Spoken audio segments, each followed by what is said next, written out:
Good morning class.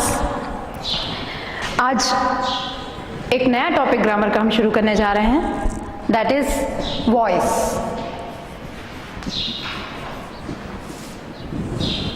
जिसे आप हिंदी में वाच्य कहते हैं। वॉइस क्रिया का वो रूप जो बताता है कि सब्जेक्ट यानी कर्ता वो कुछ कर रहा है या उसके द्वारा कुछ किया जा रहा है। इसको एक एग्जाम्पल के जरिए समझने की कोशिश करेंगे। जैसे शी राइट्स अ लेटर, वह एक पत्र लिखती है। बहुत सरल सा एग्जाम्पल हम पहले कई बार ले चुके हैं। यहां पे शी है सब्जेक्ट, राइट्स है वर्ब का फर्स्ट फॉर्म, लेटर है ऑब्जेक्ट। वह एक पत्र लिखती है।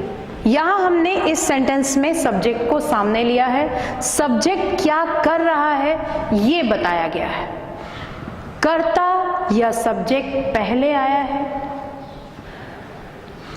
इस फॉर्म को कहेंगे हम एक्टिव वॉइस, क्योंकि यहां कर्ता एक्टिव है, पहले आया है, उसे आपने पहले लिखा है। अब कर्ता को महत्व ना देके उसके द्वारा किए हुए कर्म को महत्व दिया जाए। सब्जेक्ट और ऑब्जेक्ट की पोजीशन को इंटरचेंज कर दें। कर्ता की जगह कर्म आ जाए, कर्म की जगह कर्ता चला जाए। चलिए, a letter is written by her. यहां हमने क्या किया, कर्ता की जगह कर्म हम ले आए और ऑब्जेक्ट की जगह हमने सब्जेक्ट को शिफ्ट कर दिया।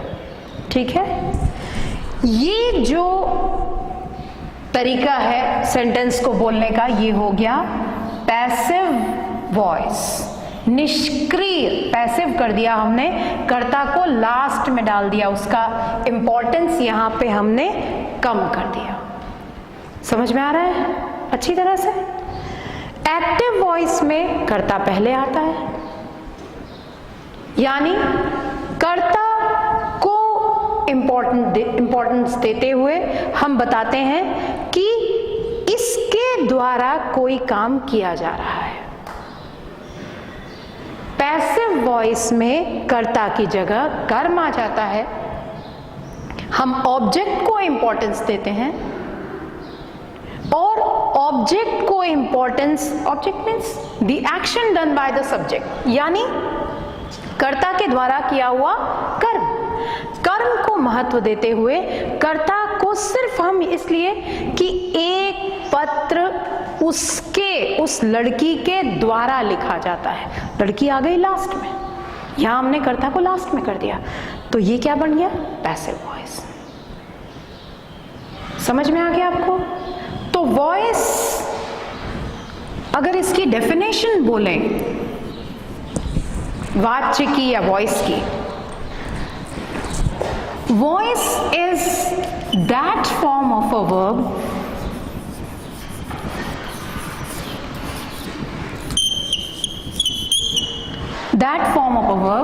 which shows whether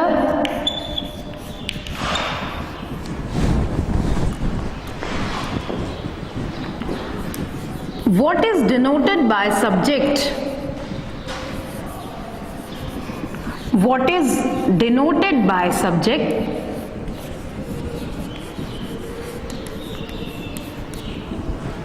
denoted by subject, subject के द्वारा प्रदर्शित करना। डज समथिंग, कुछ करता है, और something has been done to it.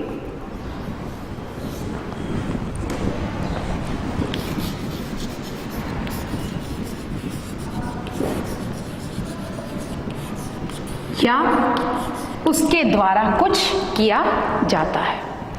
ये इस एग्जाम्पल से एकदम क्लियर है। आप कर्ता पहले लिख रहे हैं, देखिए मीनिंग इसमें चेंज नहीं हो रही है। एक चीज को आपको क्लियर करना है, हम सिर्फ सब्जेक्ट और ऑब्जेक्ट की पोजीशन को इंटरचेंज कर रहे हैं, सेंटेंस के स्ट्रक्चर में चेंज आ रहा है और सब्जेक्ट के प्रोनाउन फॉर्म में चेंज आ रहा है। शी यहां पे जाके हर हो गया, ठीक है। सब्जेक्ट जो स्टार्टिंग में था हमने उसको उठा के लास्ट में कर दिया। The action done by the subject means object जो लास्ट में था हमने उसको इंपॉर्टेंस देते हुए सबसे सामने कर दिया। क्लियर? एक क्वेश्चन, वह एक पत्र लिखती है, एक पत्र उसके द्वारा लिखा जाता है। मीनिंग में कोई चेंजेस हैं क्या? Meaning is the same. वह एक पत्र लिखती है, एक पत्र उसके द्वारा लिखा जाता है। तो हमको कब एक्टिव वॉइस यूज करना है और कब पैसिव वॉइस यूज करना है, स्पोकन इंग्लिश में या रिटन इंग्लिश में? आप कैसे क्लासिफाई करेंगे कि इस सेंटेंस को एक्टिव में बोलना ठीक है, इस सेंटेंस को पैसिव में बोलना ठीक है? किसी सेंटेंस में आप सब्जेक्ट पहले ला रहे हैं, किसी में ऑब्जेक्ट पहले ला रहे हैं। कैसे इसको आप डिफरेंशिएट करेंगे, बताइए, सोचिए सोचिए।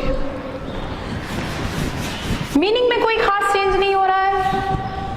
वह एक फल खाता है, एक फल उसके द्वारा खाया जाता है, मीनिंग वही है। तो हमको क्या बोलना चाहिए, एक्टिव वॉइस या passive voice?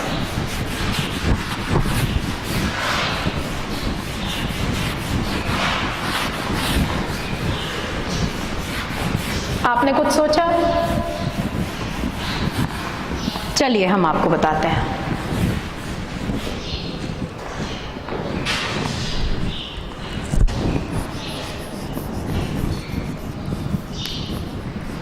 When to use active voice?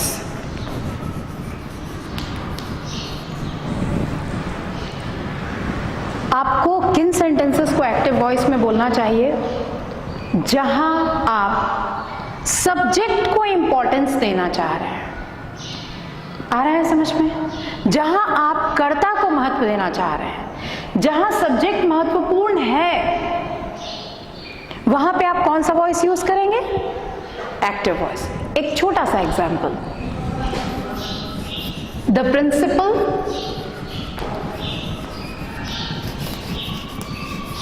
delivered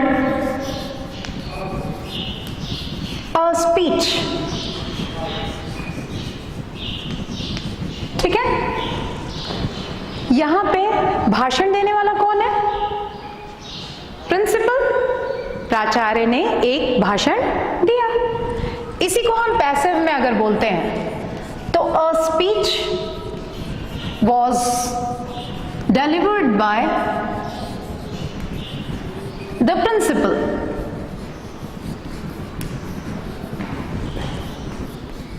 एक भाषण प्रिंसिपल प्राचार्य के द्वारा दिया गया, ठीक है।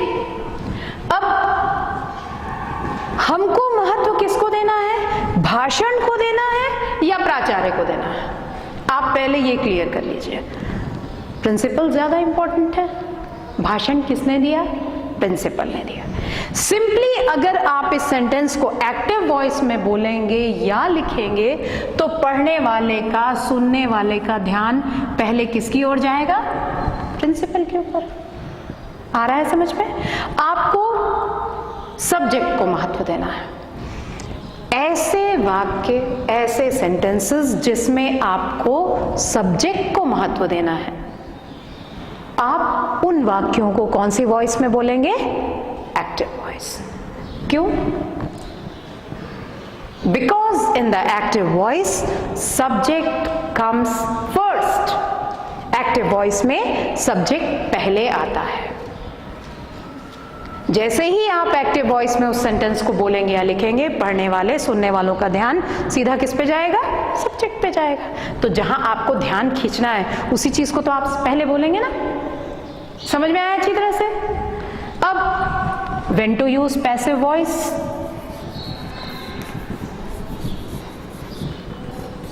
हमको पैसिव वॉइस का इस्तेमाल कहां करना है? कम से कम इसको देखते हुए अंदाज लगाइए। चलिए एक एग्जाम्पल देते हैं, फिर आप बताइएगा।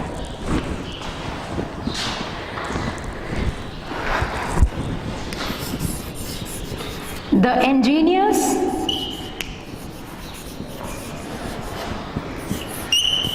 built a bridge across the river. Across the river. ठीक है?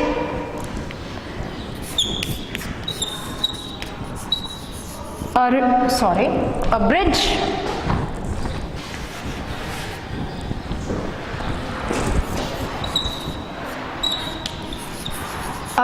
was built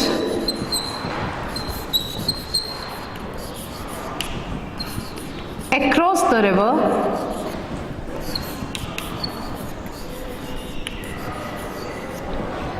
by the engineers.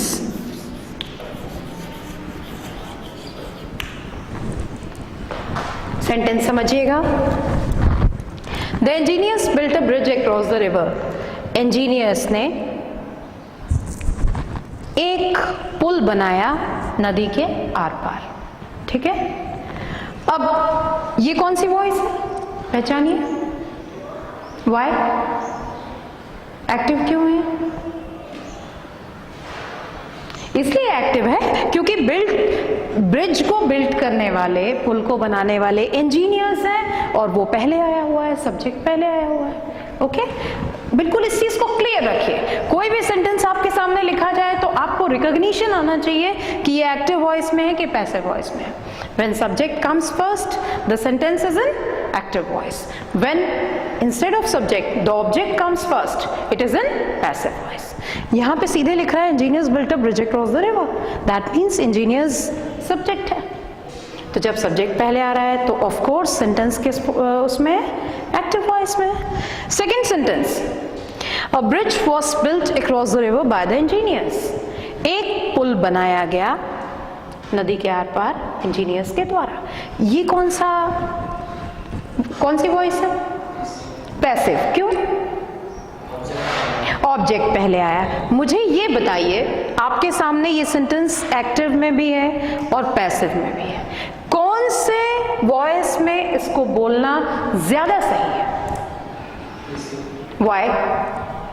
Passive में बोलना सही है। अगर आप बोलेंगे पैसिव में बोलना सही है तो भी मेरा प्रश्न रहेगा क्यों, और आप बोलेंगे इसको एक्टिव में बोलना सही है तो भी मेरा प्रश्न रहेगा क्यों। अच्छा, द्वारा बनाया गया है तो हाँ, आगे ठीक है, कम ऑन, जस्टिफाई कीजिए। उनके द्वारा बनाया गया, ठीक कह रहे हैं आप, इसलिए उसको पैसिव में बोलना सही है। आपका कहना, कौन सी वॉइस यूज करना सही होगा? देखिए, चलिए हम बताते हैं। पैसिव में बोलना सही है इसलिए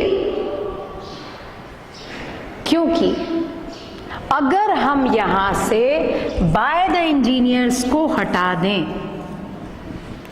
ठीक है, और हम सिर्फ बोलें अ bridge was built across the river, नदी के आर पार एक पुल बनाया गया, तो आप क्या समझेंगे? पुल डॉक्टर ने बनाया, पुलिस ने बनाया, किसने बनाया? इंजीनियर ने बनाया होगा। बाय द इंजीनियर्स बोलने की जरूरत ही नहीं है, ये तो अपने आप में क्लियर है कि पुल बनाने वाले कौन होंगे? इंजीनियर्स होंगे। तो यहां कर्ता या सब्जेक्ट अंडरस्टूड है।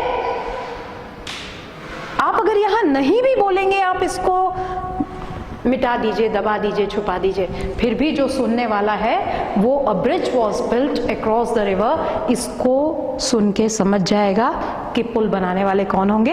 इंजीनियर्स होंगे। तो इंजीनियर्स को महत्व देना इंपॉर्टेंट है कि इंजीनियर्स के द्वारा किए हुए काम को महत्व देना जरूरी है? यहां काम महत्वपूर्ण है, पुल का बनना महत्वपूर्ण है, ना कि सब्जेक्ट इज इंपॉर्टेंट। तो जहां कर्ता महत्वपूर्ण है वहां आप एक्टिव वॉइस यूज करेंगे, जहां कर्ता महत्वपूर्ण ना हो करके उसके द्वारा किया हुआ कार्य यानी कि the action done by the subject is more important, वहां वो आप कौन सी वॉइस यूज करेंगे? पैसिव वॉइस यूज करेंगे। Is it clear? Cluster clear, एकदम सही। आपको समझ में आ रहा है कि नहीं? कि कोई प्रॉब्लम है तो अभी भी बोलिए। चलिए मैं एक सेंटेंस और लिखती हूं और आप मुझे बताएंगे कि वो सेंटेंस कौन सी वॉइस में होना चाहिए। जैसे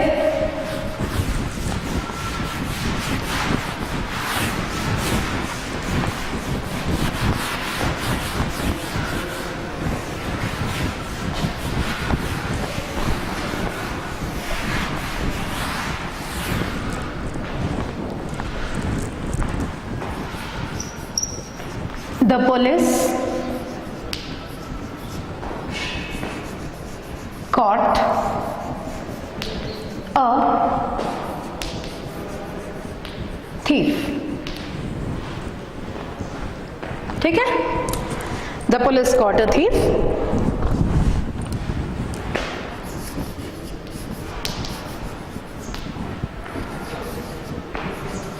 A thief was caught by the police। चलिए बताइए कौन सा सेंटेंस एक्टिव वॉइस में है, कौन सा सेंटेंस पैसिव वॉइस में है, कौन सा सेंटेंस ज्यादा बेटर है? It's very simple. The police caught a thief कौन सा वॉइस है? एक्टिव। व्हाई? सब्जेक्ट पहले है। वेरी गुड, ठीक है। A thief was caught by the police कौन सा वॉइस है? पैसिव, क्योंकि थीफ क्या है? ऑब्जेक्ट। अब ये बताइए आप इस वाक्य को बोलने के लिए कौन सी वॉइस का इस्तेमाल करेंगे? बताइए। It's very simple. आपकी थोड़ी सी मदद करते हैं, हम इस बाय द पुलिस को गायब कर देते हैं। चलिए अब बताइए। पैसिव। एक चोर पकड़ा गया। अगर ये कहा जाता है एक चोर पकड़ा गया तो आप क्या सोचेंगे? चोर पकड़ने वाले डॉक्टर होंगे, इंजीनियर होंगे? सिंपली चोर पकड़ने वाला कौन होगा? पुलिस। तो इंपॉर्टेंस किसका है? एक्शन का है। कर्ता अंडरस्टूड है। आप अगर कर्ता नहीं भी बताएंगे तो भी सुनने वाला आसानी से समझ जाएगा कि चोर पकड़ने वाली कौन है? पुलिस ही है। तो ऐसे वाक्य जहां कर्ता का उतना महत्व नहीं है जितना कि उसके द्वारा किए हुए कर्म का, वहां पे आप कौन सी वॉइस यूज करेंगे? पैसिव वॉइस यूज करेंगे। जहां कर्ता इंपॉर्टेंट है वहां पे आप कौन सी वॉइस यूज करेंगे? एक्टिव वॉइस यूज करेंगे। अब एक एग्जाम्पल और लिखती हूं। Tulsidas wrote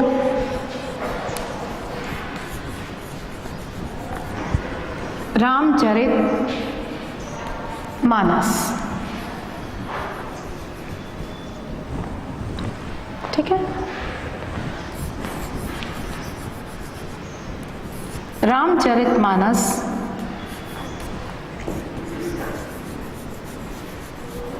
was written by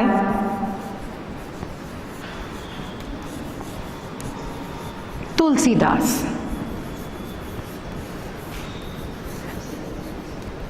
बताइए कौन सी वॉइस से और कौन सी वॉइस में बोलना ज्यादा सही होगा? तुलसीदास रोट रामचरितमानस, कौन सी वॉइस है ये? एक्टिव वॉइस, क्योंकि तुलसीदास क्या है? सब्जेक्ट है। Ramcharitmanas was written by Tulsidas, यहां रामचरितमानस क्या है? ऑब्जेक्ट। तो ये वॉइस कौन सी हो गई?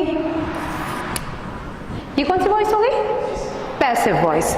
अब मुझे बताइए, ये इस तरह का वाक्य आपके सामने हो तो आप एक्टिव वॉइस में बोलेंगे या पैसिव में बोलेंगे?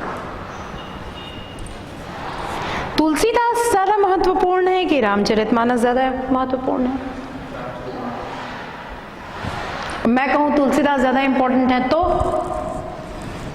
चलिए इसको समझते हैं। जहां सब्जेक्ट और ऑब्जेक्ट इक्वली इंपॉर्टेंट होते हैं, तुलसीदास भी उतने ही महत्वपूर्ण है जितना उनका लिखा हुआ great epic Ramcharitmanas.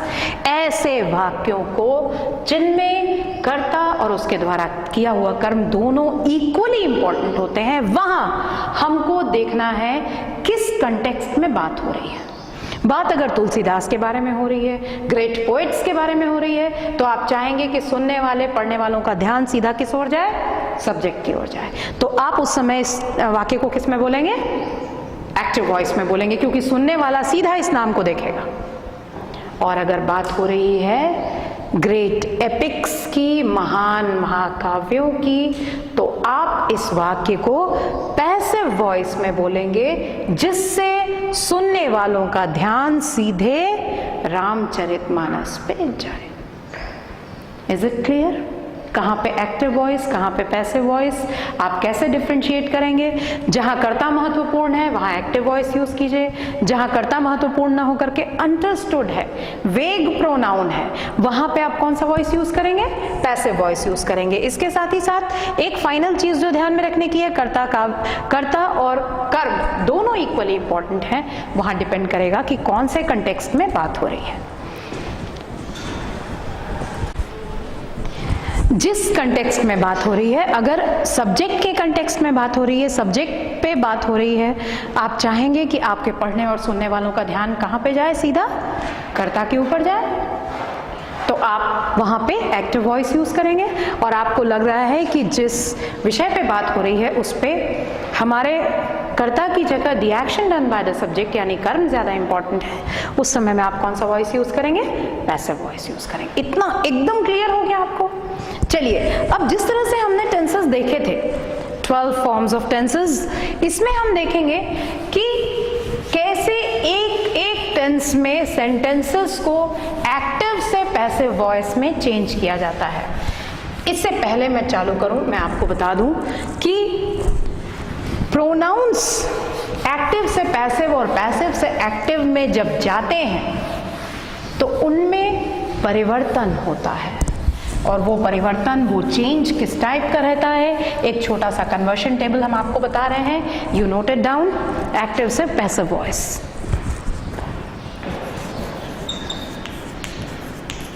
Active voice, passive voice.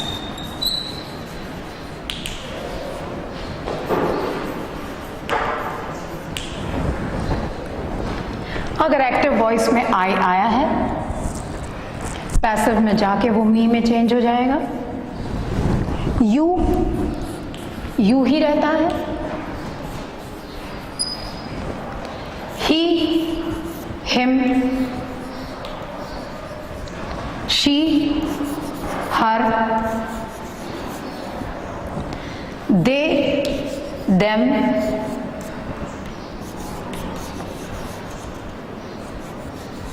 और वी, अस। ये कन्वर्शन है। जब आप सेंटेंस को एक्टिव से पैसिव में ले जाएंगे एंड वाइस वर्सा, तो इस तरह से चेंज होंगे। ठीक है, सबसे पहले हम स्टार्ट करते हैं। आपको मालूम है कंप्लीट टेंसेस सारे इंडेफिनिट, सारे कंटिन्यूअस, सारे परफेक्ट एंड सारे परफेक्ट कंटिन्यूअस। एक चीज का बस आपको ध्यान रखना है, इन 12 टेंसेस में से 4 टेंसेस ऐसे होते हैं जिनका पैसिव वॉइस नहीं बनाया जाता। और ये 4 टेंसेस हैं, आपको मालूम होने चाहिए। First one is future continuous tense,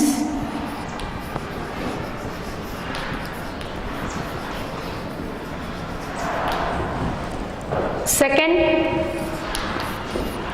present present perfect continuous tense.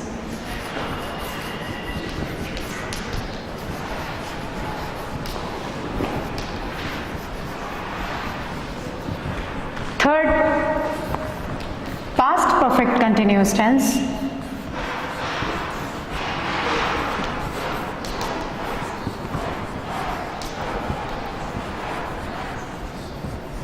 And fourth, future perfect continuous tense.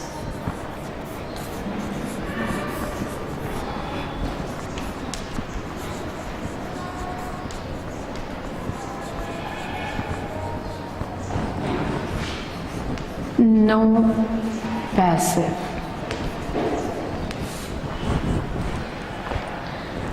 इनका पैसिव नहीं होता।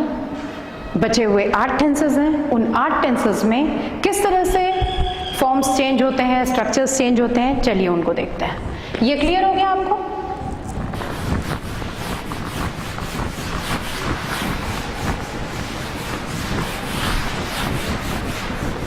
Let's begin with present indefinite tense.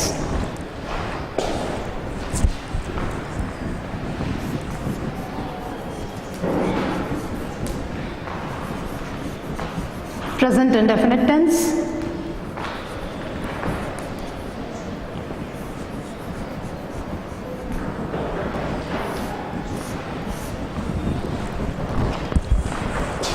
आपको स्ट्रक्चर मालूम है, subject verb first form object, ये आपका एक्टिव वॉइस का structure है। Active voice, subject,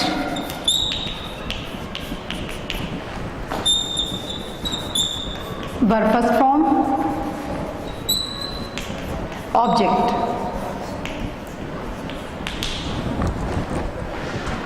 passive voice में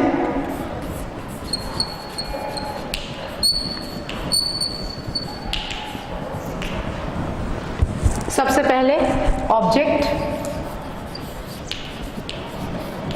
हेल्पिंग वर्ब आएगी इज या आर। एक बहुत इंपॉर्टेंट रूल है जो आपको हमेशा ध्यान में रखना है, पैसिव वॉइस में क्रिया हमेशा अपने थर्ड फॉर्म में रहेगी। वर्ब थर्ड फॉर्म,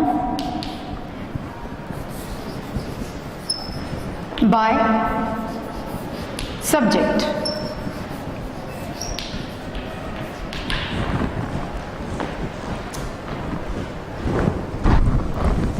जैसे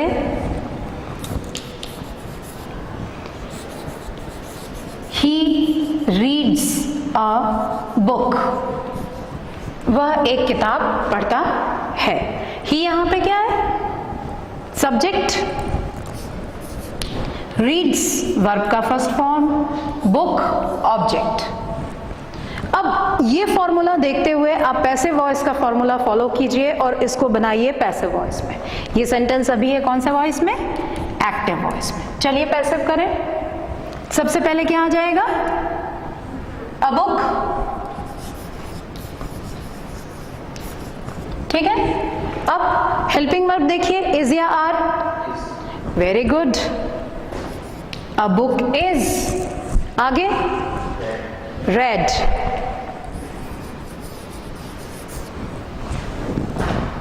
काम किसके द्वारा किया गया इसलिए आपको एजेंट लगाना है, बाय द्वारा किया गया के लिए।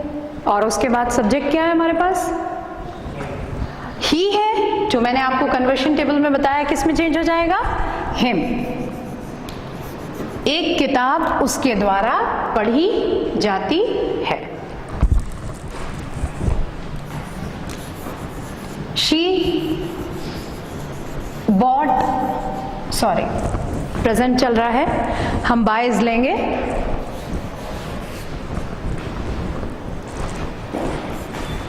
She buys a box. Change कीजिए,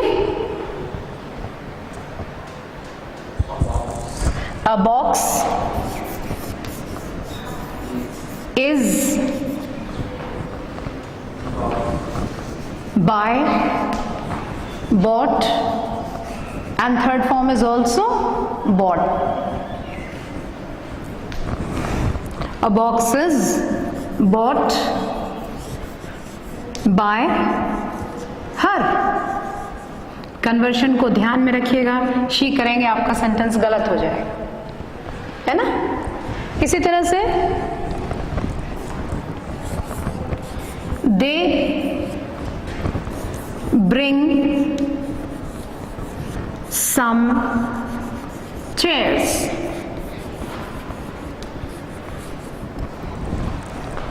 बनाइए।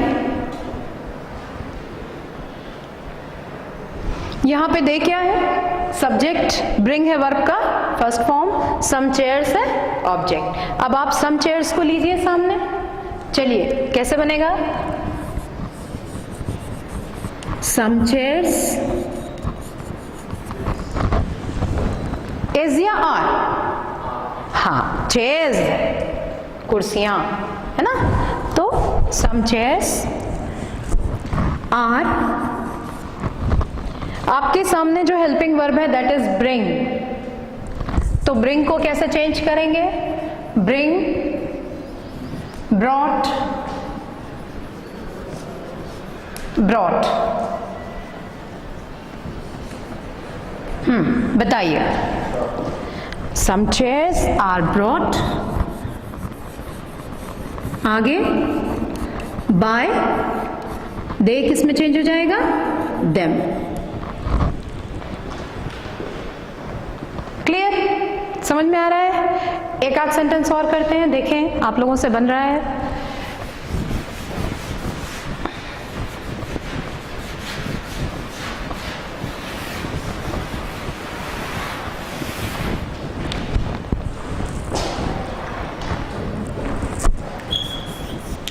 The students learn French.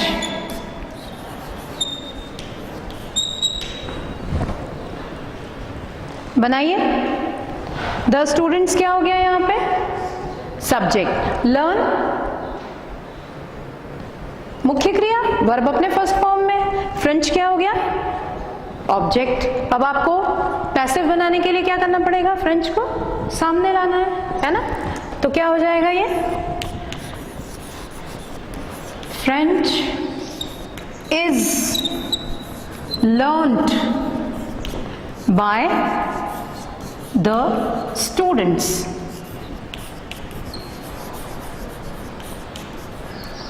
ठीक है, बन जाएगा। एक्टिव से passive, present indefinite tense, is there any problem, you will be able to do it. Okay, now the next tense, past indefinite tense.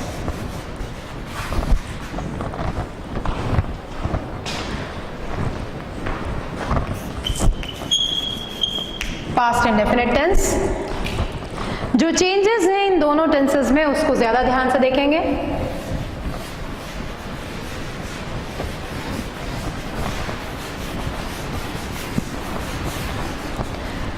यहां verb जो आपने फर्स्ट फॉर्म में लिखी थी, it will change into verb second form. Okay, अब आपको याद हो जाना चाहिए, इतना आप टेंस पढ़ चुके हैं, आपको बिल्कुल जबानी कोई नींद से भी उठा के पूछे तो बनना चाहिए। वर्ब सेकेंड फॉर्म, और इज आर की जगह यहां पे अब क्या आ जाएगा, was, where.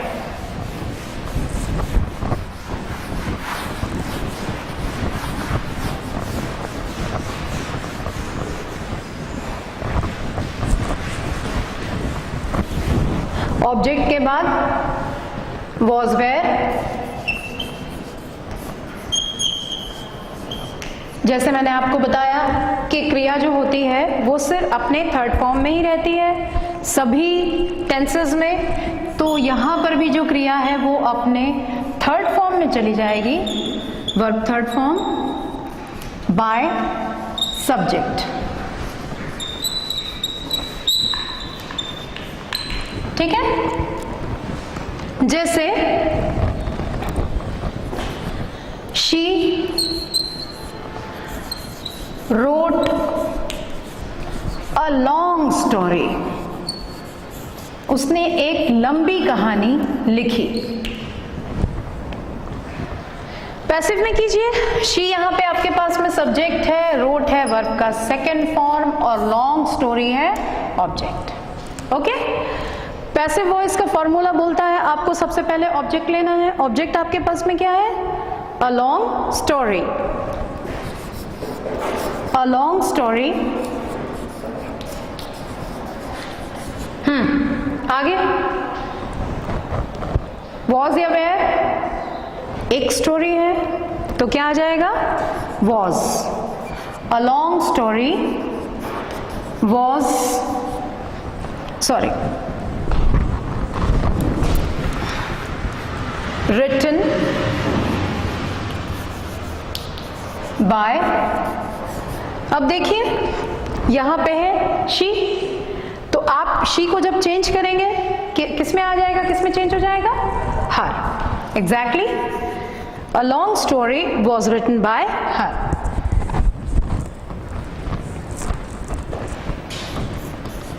You did your work, तुम अपना काम कर चुके, तुमने अपना काम किया, rather you did your work. बनाइए, वेरी सिंपल। यू यहां पे क्या है? सब्जेक्ट है, डिड है वर्ब अपने सेकेंड फॉर्म में, योर वर्क है ऑब्जेक्ट। ओके, अब पहचानना ये है कि डिड का थर्ड फॉर्म, तो you must know do is the first form, did is the second form and done is the third form. ठीक, चलिए बनाइए, कैसे बनेगा? योर वर्क है, your work was,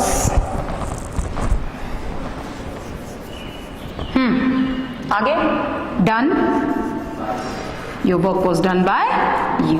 very good. This is active voice and this one is passive voice. Clear हो रहा है अच्छी तरह से? बनेगा? कोई प्रॉब्लम?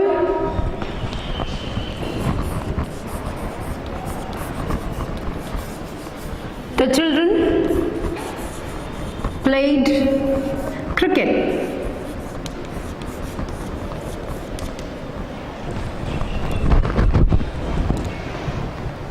बनाइए, एकदम सरल है, एकदम इजी है। चिल्ड्रन क्या है? सब्जेक्ट, प्लेड वर्ब का सेकंड फॉर्म, क्रिकेट क्या है? ऑब्जेक्ट। चलिए किस तरह से करेंगे? सबसे पहले क्रिकेट,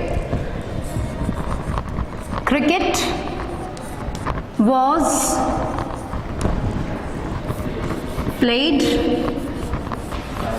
by the children.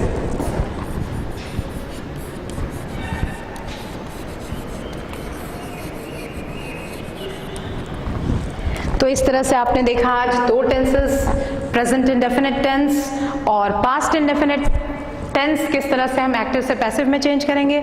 आपने ये जाना कि एक्टिव और पैसिव होता क्या है। एक्टिव वॉइस जिसमें सब्जेक्ट पहले आता है, पैसिव वॉइस जिसमें कि ऑब्जेक्ट पहले आता है। We give importance to the action done by the subject. जब हम पैसिव वॉइस में लिखते हैं इसका मतलब कि हम कर्ता को महत्व ना देके किसको महत्व दे रहे हैं? कर्ता के द्वारा किए हुए कर्म को महत्व दे रहे हैं। जहाँ कर्ता महत्वपूर्ण है, आपको लगता है कर्ता को इंपॉर्टेंस मिलना चाहिए, वहाँ आप एक्टिव वॉइस यूज करेंगे। जहाँ आपको कर्म को महत्व देना है वहाँ पे आप कौन सा वॉइस यूज करेंगे? Passive voice.